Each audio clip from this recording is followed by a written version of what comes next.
দারুণ স্বাদের ডাব চিংড়ি একদম গ্রামীণ পরিবেশে করে দেখাবো। আসসালামু আলাইকুম বন্ধুরা, সবাই কেমন আছেন? আশা করি আল্লাহর রহমতে সবাই ভালো আছেন। সকাল সকাল উঠে আমার ভাইটাকে গাছে উঠিয়ে দিলাম। আমার ভাইটা অনেক কষ্ট করে ডাব পেড়ে নিয়ে আসলো। এবার ডাবটাকেও সুন্দরভাবে আমাকে কেটে দেবে। ডাবটাকে সুন্দরভাবে ঢাকনার মতো করে কেটে নিতে হবে, না হলে পরবর্তীতে আমি ডাব চিংড়ি যখন রান্না করব তখন আটকানোর জন্য আমার কষ্ট হবে। সেজন্য সুন্দরভাবে কেটে নিতে হবে। এগুলো সব আমাদের ঘেরের চিংড়া মাছগুলো নিয়ে নিলাম, একদম টাটকা। এবার এটা রান্না করার জন্য যে মশলাগুলো লাগবে তাই নিয়ে নিয়েছি। রসুন, পেঁয়াজ, দারচিনি, এলাচ, গোলমরিচ, সরিষা, আদা আর কাঁচামরিচ। আমি একটু পাকা পাকা কাঁচামরিচগুলো নিয়ে নিয়েছি। এবার সরিষার তেল দিয়ে এই মশলাগুলো একটু ভেজে নিতে হবে। মশলাগুলো একটু হালকা ভেজে নেব, যাতে মশলার গন্ধটা একটু চলে যায়। এটাকে সুন্দরভাবে সরিষার তেলে নাড়িয়ে চাড়িয়ে ভেজে নিতে হবে। ভাজা হয়ে গেলে আমি এই মশলাগুলো তুলে নেব। একই তেলের মধ্যে আমি চিংড়া মাছগুলোকে হলুদ আর লবণ মাখিয়ে একটু ভেজে নেব।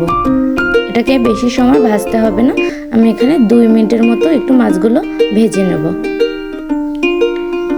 এক পাশ হয়ে গেলে আমি অন্য পাশ উল্টিয়ে সুন্দরভাবে ভেজে নিতে হবে। ভাজা হয়ে গেলে তুলে নেব। এবার আমি যে মশলাগুলো একটু হালকা ভেজে নিয়েছিলাম এগুলো একটু বেটে নেব। এখানে বাটার জন্য আমার মা আমাকে সাহায্য করছে। আর এখানে যে নারকেলের ভিতরে যে নারকেলের শাঁস ছিল সেগুলো বের করে একটু বেটে নিয়েছি। এবার চিংড়া মাছগুলো নিয়ে একটা লেবু 4 ভাগের 1 ভাগ দিয়ে লেবুর রসটা দিয়ে দেব, দিয়ে সুন্দরভাবে মাখিয়ে নেব। এবার দিয়ে দেব পরিমাণ মতো লবণ, দিয়ে দেব 1 চামচ গুঁড়া মরিচটা দিয়ে এটাকে সুন্দরভাবে একটু মাখিয়ে নিতে হবে।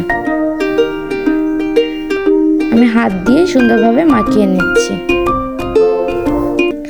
এবার মাখানো হয়ে গেলে দিয়ে দেব 1 টেবিল চামচের মতো তেলটা দিয়ে আমি একটু মেখে নেব।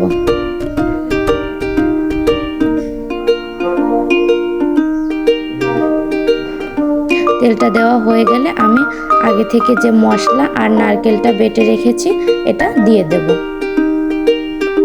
আমি যে ডাবটা পেরেছিলাম, ডাবের মধ্যে যে শাঁসটা হয়েছিল সেটাই আমি একটু বেটে নিয়েছিলাম। এবার দিয়ে দেব আবারও 1 টেবিল চামচের মতো তেলটা দিয়ে সুন্দরভাবে মাখিয়ে নেব। মাখানো হয়ে গেলে আমি চিংড়ি মাছগুলো ডাবের মধ্যে ঢুকিয়ে দেব। এভাবে সুন্দরভাবে চিংড়ি মাছগুলো দেওয়া হয়ে গেলে আমি ডাবের যে পানিটা বের করে রেখেছিলাম সে থেকে সামান্য পরিমাণে পানি নিয়ে একটু ওই বাটিটা ধুয়ে পানিটা দিয়ে দেব।